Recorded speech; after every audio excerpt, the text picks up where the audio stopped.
number 4b. It says, in case of crisis of conscience, does emotional intelligence help to overcome the same without compromising the ethical or moral stand that you are likely to follow? Critically examine. So it makes a statement with respect to crisis of conscience and says that whether emotional intelligence helps in crisis of conscience kind of situation. So let's talk about this question also. What is this question all about? Look here. So we are trying to understand question number 4b. There are two important words here, conscience and emotional intelligence.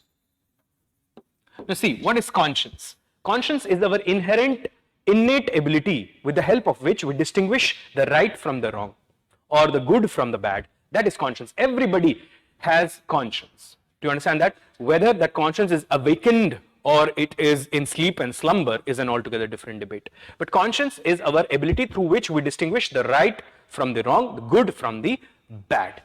What is crisis of conscience? Crisis of conscience is a conflict situation where suppose we do something or we take an action, but we are morally dissatisfied because there is moral inconsistency in that action. We do not believe in that action, yet we have violated our value set and we have committed that action. Think of this. Suppose there is a police officer and he is ordered by his superiors to do a lathi charge on some people who are protesting for their pensions, which is their due right and it is being delayed. But it is ordered to the police officer that do a lathi charge on these pensioners. Pensioners, you can understand, these are old men and women, right? So they are helpless and that's the only source of their income. This police officer is duty bound. He will do the lathi charge. But will he be at peace? He will not be at peace if he has conscience. Though there are other ways also to handle the protest, but lathi charge will not be the right thing. Obviously, if he protests, you can understand that it may come at his personal or professional, you can say, costs. He may have to pay for it personally and professionally. And he is duty bound, right? He has signed that he will follow the orders of his superior officers. And if the superior officer is suppose corrupt or something like, suppose he has eaten away all the pension money and this is what he is doing, right? This is what would be a crisis of conscience kind of situation where you do something which your value set does not permit. Or crisis of conscience is also a situation when there is conflict. You cannot choose what is right. So it is also a kind of ethical dilemma where you cannot choose what is the right action. A great example of this is what happened to Arjun in the Kurukshetra battlefield. He was not able to choose what is right.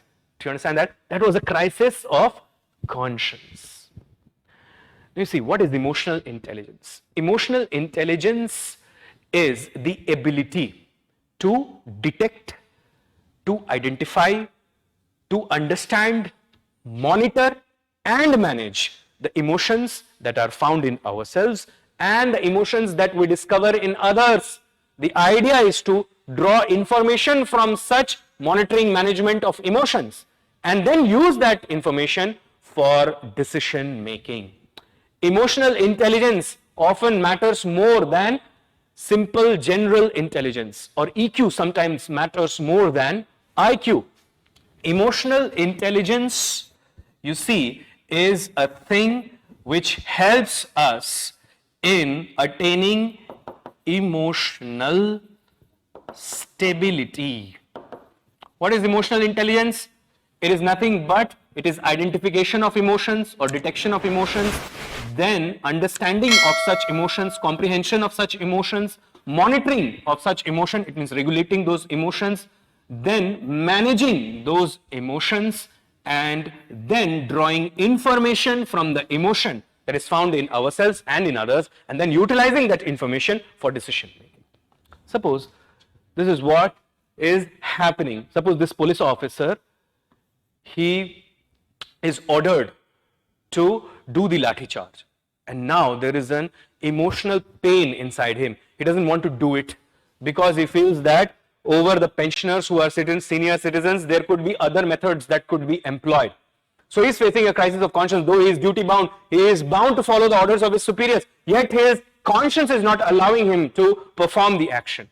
Under such circumstances, you see that if he is emotionally intelligent, he will understand that why he is feeling the pain, and he would utilize that emotional intelligence, the information that he draws from his own emotions and the emotions of his officer and the people, and he can help in building a consensus. Remember, public servants should also be good negotiators, and in that way he can choose the ethically correct action, and he can also understand his crisis of conscience. That's what this question was all about.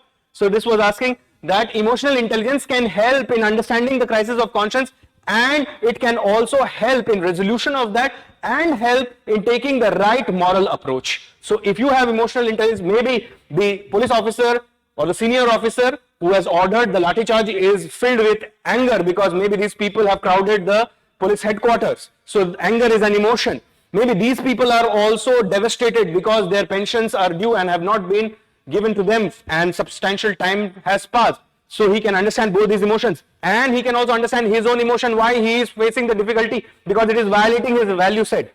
And by understanding all these negotiations, he can negotiate with the officer, he can talk sense to him, he can also say that, sir, if you do this, then maybe it may come to you at a cost for you. If there is a report or there is an inquiry commission, they may even suspend you for this action because it is a violative of the law. There are other options as well. We have not exhausted all of our options and we are resorting to this, and these are senior citizens, so law treats them differently.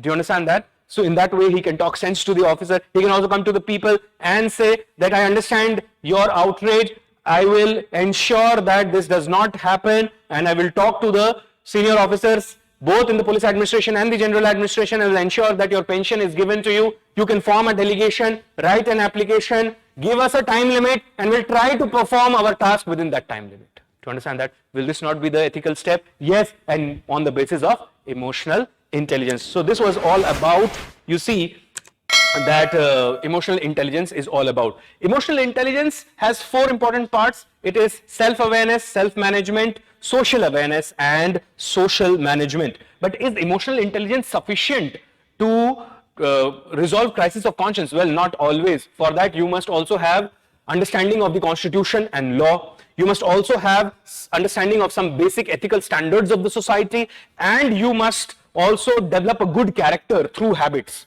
So you see, Aristotle says that when we do the right things regularly, then excellence is not an act, but it becomes a habit. So that's why when you do the right thing repeatedly, it becomes a part of your character, or you develop the virtue of doing the right thing, or the virtue of justice, say for example. So this is what we can say with respect to question number 4. So I open the floor one more time, friends. You can ask your questions around question number 4, both A and B, before we proceed to question number 5.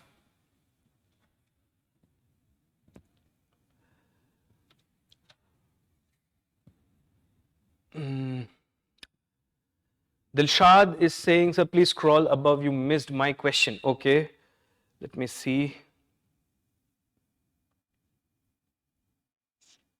Okay, so can I relate the question number 3A with problems like red tapeism and corruption in bureaucracy, as honest officer get frequent transfer? How to answer so that evaluator do not get offended? Okay, it's a good question. So you are referring to which question? Question number 3A. Okay, question number 3 is the quotation question. Hundreds of difficulties. See, if you say that red tapeism exists in the system, it would not be wrong. It's a reality, right? But at the same time, you see that we cannot repent on it.